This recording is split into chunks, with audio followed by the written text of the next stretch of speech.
Are they scared of us? Not many tourists come here. Bro, the kids are running away. She wants to crying. Hey. Ouch.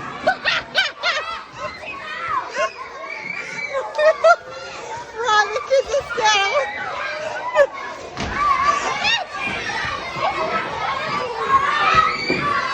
These kids are smart. They know what white people do, you know. All right, Shalom.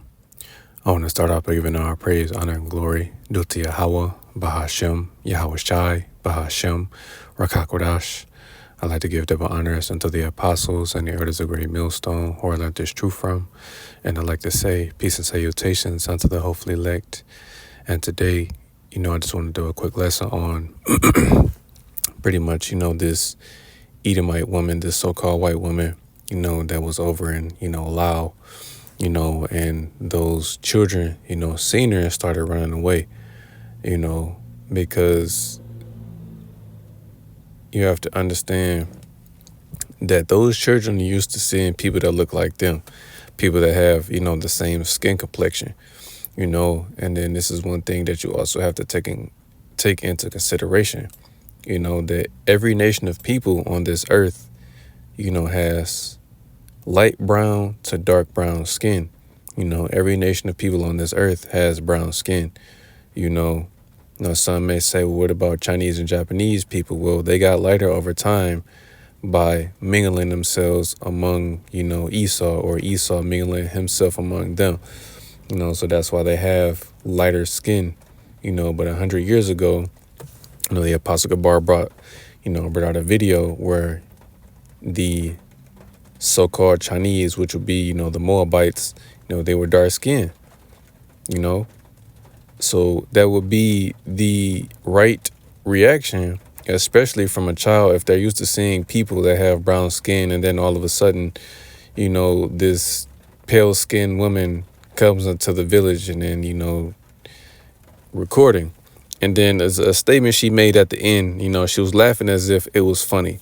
It was funny to her, but in reality, it's not funny.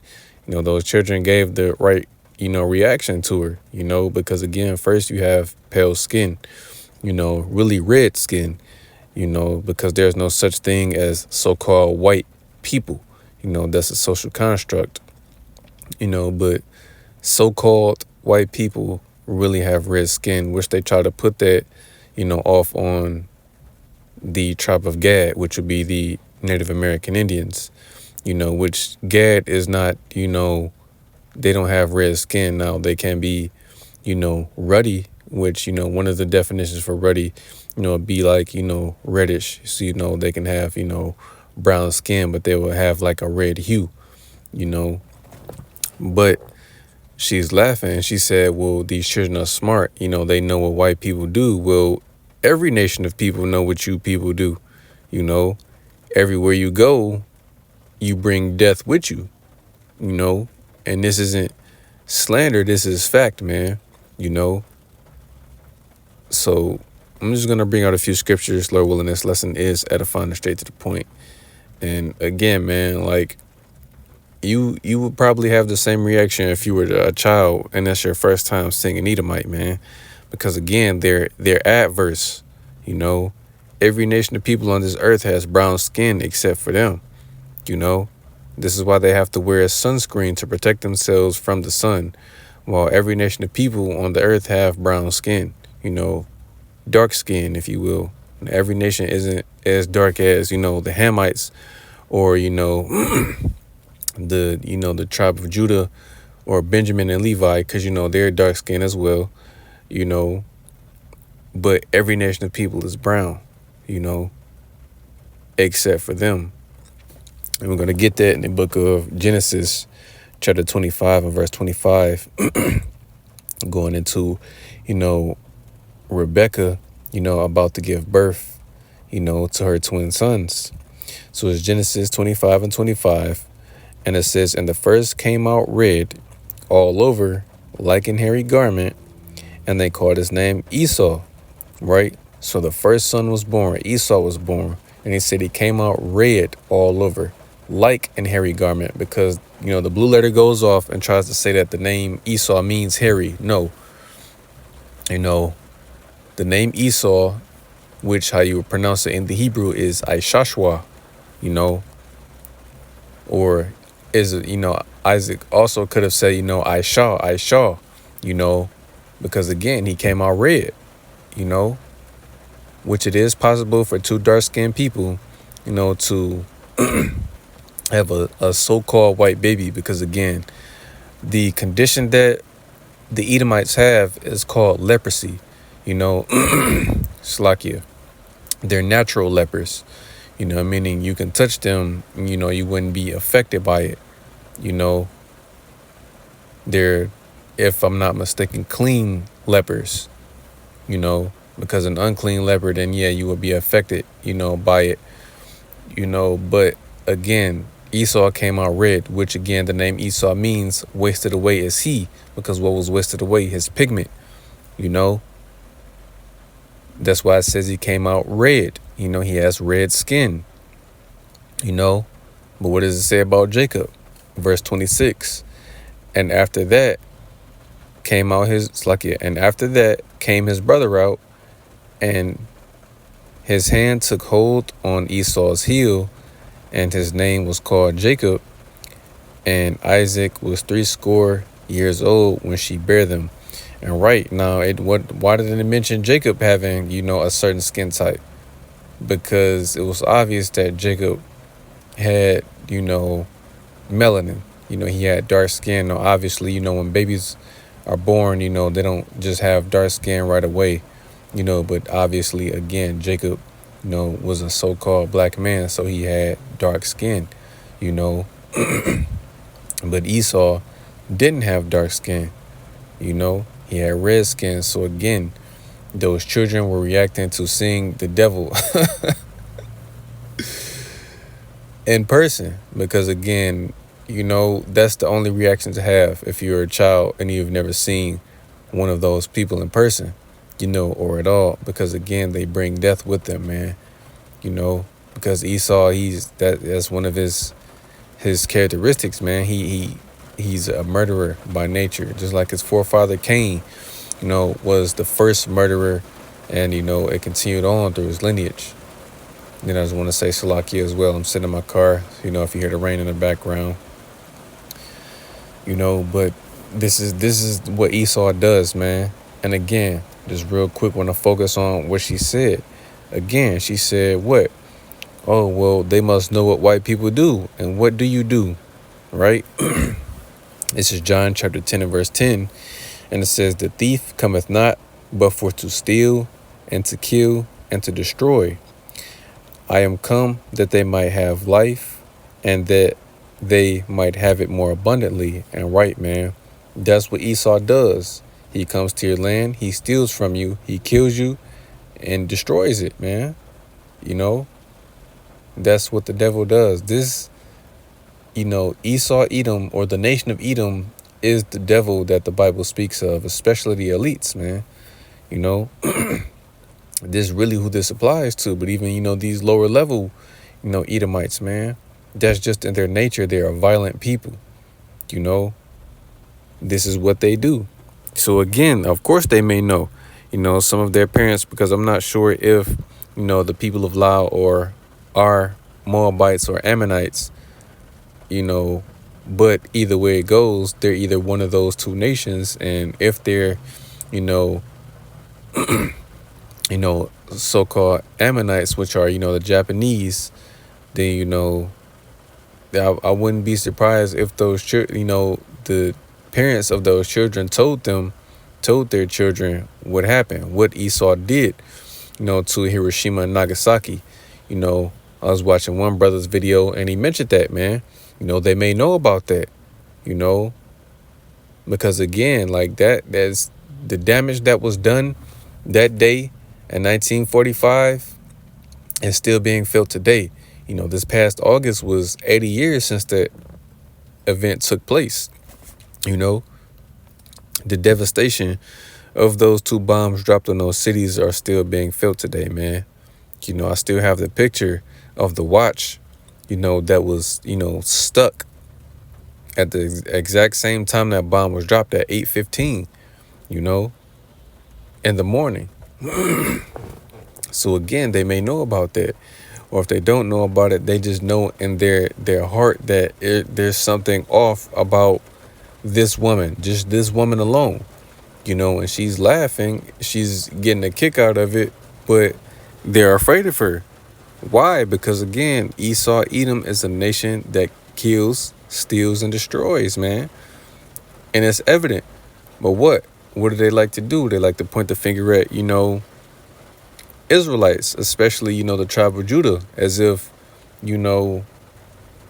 so-called Negroes are just the worst people on the planet Earth, when in fact is the exact opposite, Now, do we have wicked amongst the tribes? Of course, Salakia.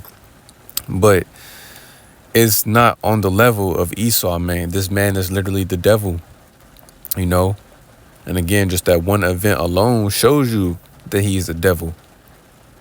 Over 100,000 people, died during that event, But what? One of those pilots, I forget the pilot, he said he'd do it again, He wouldn't mind rebombing Japan all over again if he had to, These people don't have a problem with killing. Why? Because that's in their nature. They're a violent people. So I'm going to get that in Ezekiel chapter 35. Slakia. Not 40. Ezekiel 35 and 5. And it says, because thou hast had a perpetual hatred and hast shed the blood of the children of Israel by the force of the sword in the time of their calamity, in the time that their iniquity had an end. Therefore, as I live, saith the Lord Yahweh, excuse me, Slakia, I will prepare thee unto blood, and blood shall pursue thee. Sith thou hast not hated blood, even blood shall pursue thee. And right, man, blood is nothing to this man. He loves to shed blood. Esau is a murderer. He loves to take people out for no reason, not just people, even animals, man. There's plenty of examples, like, when he came over and conquered Gad and Reuben, what did he do? He killed all the buffaloes during that time, which there's still a small population. I would have to look to see exactly how many buffaloes are left, in America. But he killed, all of the buffaloes during that time to do what? To starve out Gad, man.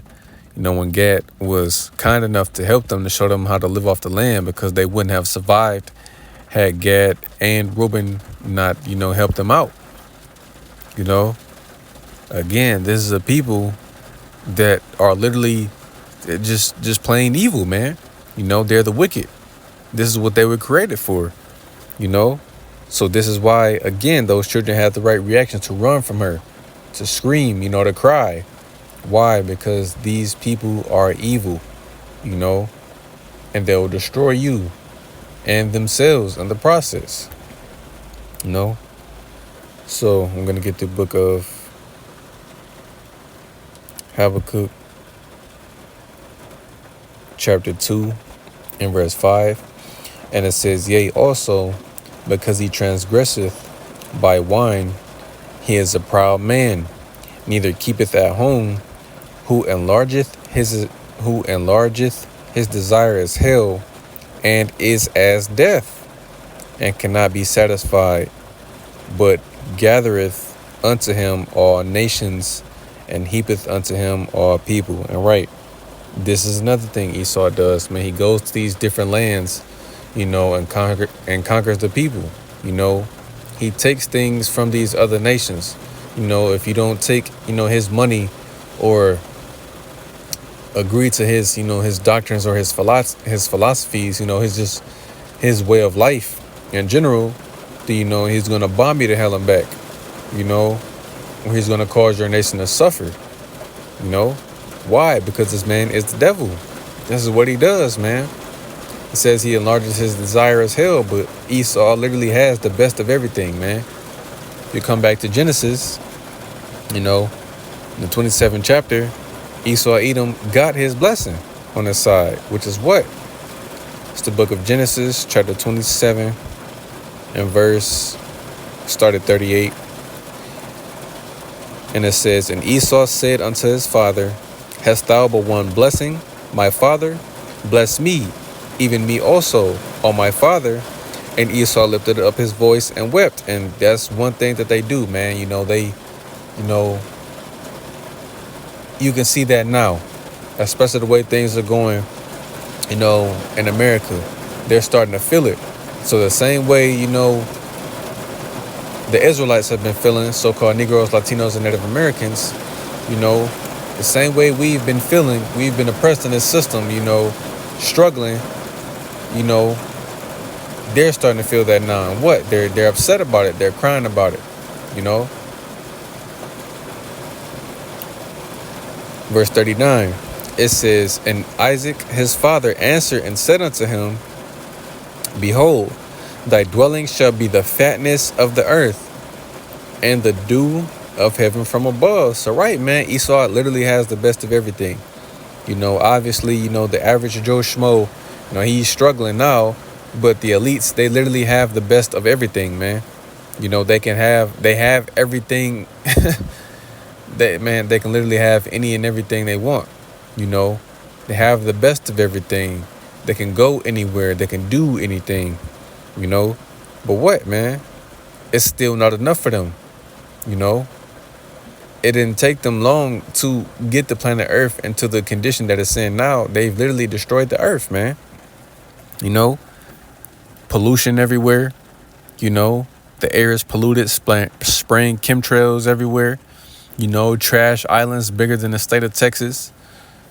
You know, GMO food, these different pharmaceutical medicines. Like this man is the devil. Everything he does is death. Everything he does brings death, man. You know? So why wouldn't those children be, you know, afraid? You know, that's just the women. You know, they're afraid of the woman. Obviously, you know, hell. Come on, man. This is what you people are known for. You bring death in the earth, man. Everywhere you go. This is what you do. You destroy, man. So why wouldn't these children be afraid of you? Again, she's laughing, but when that time comes, man, you know, it's not going to be a laughing matter anymore. You know, where these people have found you out, man. They know who you are. They know you're the devil that the Bible speaks of. If I'm not mistaken, I forget which countries, you know, go by this. I'm pretty sure it's, you know, most of the Middle Eastern countries, you know, because again, that's where Esau goes and, you know, does a lot of damage over back in the East, really all over the world, but especially in the East because there's still a lot of resources over in the East, you know, but they call him the Great Satan. Why? Because he is, man. You have the literal spiritual angel, Satan, which Satan is an angel. You know, he's just an angel on the left-hand side, the top angel on the left-hand side, you know. But you also have his physical counterpart, which is who? Esau, you know. He's Satan in the flesh. And there's so much evidence that can be brought out, man. But again, just focusing on the fact that they ran from her, you know, primarily because what? They probably never seen someone that looked like her before, right? So just real quick, I'll grab two examples, but, you know, just to show you that condition is not normal, you know. Or it's like I'll get the example with Moses first.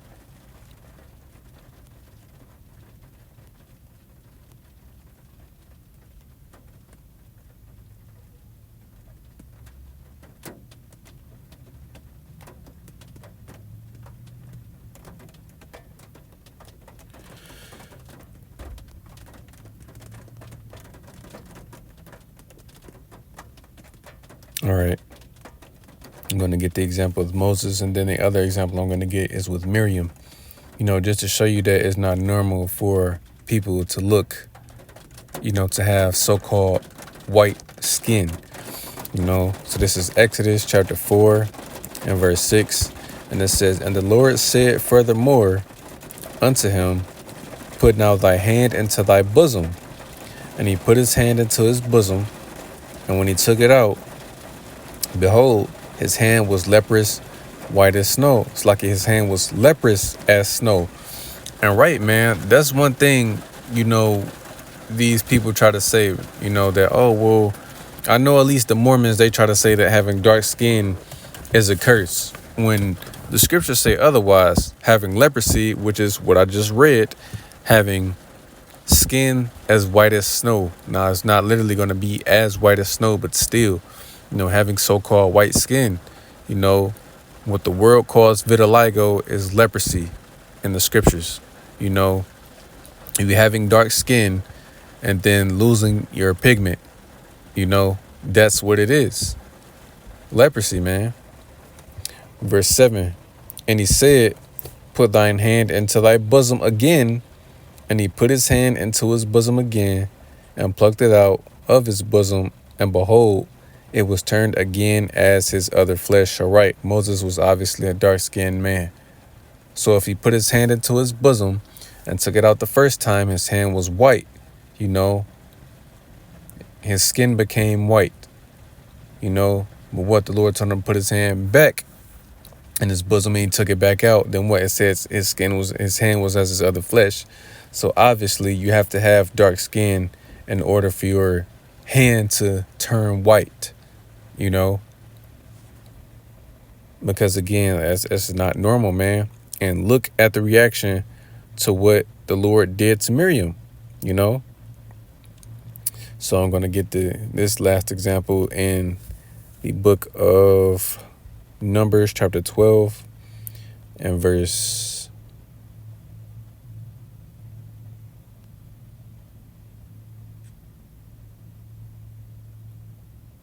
1.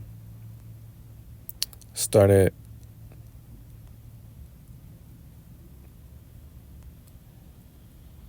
I'll just start at 1. No, end it with this. This is the book of Numbers chapter 12 and verse 1. And you can see the subtitle reads, "The Murmuring of Miriam and Aaron." Right? So let's see what the Lord did to her. Verse 1, it says, "And Miriam and Aaron spake against Moses because of the Ethiopian woman whom he had married, for he had married an Ethiopian woman." So they were, talking shit because he had, a heathen wife, and they were upset about it, Verse 2, "And they said, Hath the Lord indeed spoken only by Moses? Hath he not spoken also by us? And the Lord heard it. Now the man Moses was very meek above all the men which were upon the earth," which were upon the face of the earth. "And the Lord spake suddenly unto Moses, and unto Aaron, and unto Miriam, Come ye out," come out ye three unto the tabernacle of the congregation. And they three came out, and the Lord came down in the pillar of the cloud, and stood in the door of the tabernacle, and called both Aaron and Miriam, and they both came forth. Now the pillar of the cloud is talking about a chariot, so a chariot appeared. Verse 6, "And he said, Hear now my words. If there be a prophet among you, I the Lord will make myself known unto him in a vision, and will speak unto him in a dream. My servant Moses is not so, who is faithful in all mine house. With him will I speak mouth to mouth, even apparently, and not in dark speeches. And the similitude of the Lord shall he behold. Wherefore then were ye not afraid to speak against my servant Moses?" Because again, they were murmuring, the Lord heard it and he wasn't happy about it. Right? In verse 9, and the anger of the Lord was kindled against them, and he departed.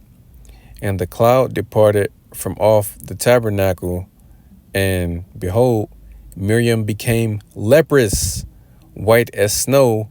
And Aaron looked upon Miriam and said, behold, she was leprous. And Aaron said unto Moses, alas, my Lord, I beseech thee, lay not the sin upon us, wherein we have done foolishly, and wherein we have sinned. So right, man, Aaron saw that Miriam was struck with leprosy, man. So she went from being a dark-skinned woman to having white skin. She had leprosy, man. And it made him afraid, don't lay this sin upon us. So again, referring back to that video, those children had the right reaction. This woman, she doesn't look right. She doesn't have dark skin, So like, come on, man. Come on, man. Verse 12. It says, let her not be as one dead, of whom the flesh is half consumed when he cometh out of his mother's womb. And right, usually when people die, or right before people die, what happens to them, they turn pale, But Esau, Edom, again, this nation of people, they're different shades of red, but some of them are extremely pale, man. They look strange because, again, every nation of people on the earth has brown skin except for them. So those children have the right reaction to, run away from her. I'm pretty sure they know what leprosy is, man. If they do, then they know why. That's why they ran away. They didn't want to get, struck with leprosy. And just like Miriam, she was, and had to be, removed from the camp, for 7 days, which I'm going to, end it with that verse. Verse 13, and Moses cried unto the Lord, saying, heal her now, O power, I beseech thee. And the Lord said unto Moses, if her father had but spit in her face, should she not be ashamed 7 days? Let her be shut out from the camp 7 days, and after that let her be received again. So right, she had to stay in the wilderness, for 7 days, man, for a week, because she had leprosy. Because again, that's the, let's just get the definition, at least for the word leprous, man, because again, that's not a light thing, man. That's a curse, and it's the word leprosy, Strong's H 6879, and it says sarach, if I'm pronouncing that correctly. If not, Salakia. But it says to be diseased of skin, be leprous. To be a leper, well, they're not really doing it justice, but again, having your pigment taken away. Again, if you have dark skin, your dark skin, becoming, white. That's what it is. So yet again, those children had the right reaction to seeing this woman, to run away from her. Why? Because she is a leper, a natural leper, which if an Edomite touches you, you won't get leprosy. But it's a curse, because everyone is supposed to have brown skin, but they don't, right? Because what did the Lord do? He took, he stripped Esau of his pigment, if I'm not mistaken, Cain. He took Cain's pigment, This is why Esau is really known as the red man, but he tries to call Gad the red man, So again, they did right. Even though, some of them, or those children were heathens, some of them possibly may have been Israelites, but still, that's the right reaction if you see an Edomite run away, So actually, I'll end it with that, Sirach chapter 12 and verse 10. And it says, never trust thine enemy, for like as iron rusteth, so is his wickedness. And right, man, never trust your enemy. And those children know good and well not to trust the Edomites, man. Why? Because they're a nation of people who are just inherently evil, So, Lord willing, this lesson was edifying. I want to give our praise, honor, and glory due to Yahweh, Bahashem, Yahweh Shai, Bahashem, Rakakwadash. I'd like to give double honors unto the apostles and the elders of Great Millstone, who I learned this truth from. And I'd like to say peace and salutations unto the hopefully elect. Till next time I say, Shalom.